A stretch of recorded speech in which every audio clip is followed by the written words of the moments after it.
Huawei has come under scrutiny for its repair practices, particularly concerning the right to repair movement. The company's policies often limit consumers' ability to independently repair their devices, relying heavily on proprietary components that are difficult to access or replace.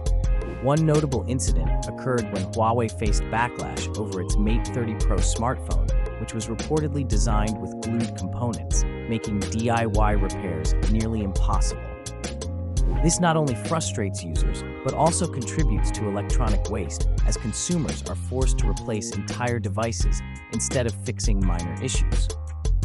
Critics argue that Huawei's approach prioritizes profits over customer satisfaction and environmental sustainability. The lack of accessible repair options has broader implications, as it undermines consumer rights and the growing push for more sustainable practices in tech. The right to repair movement advocates for legislation that would require companies like Huawei to provide repairable designs and accessible parts. By resisting these changes, Huawei is not only sidelining consumer needs, but also casting doubt on its commitment to sustainable technology practices.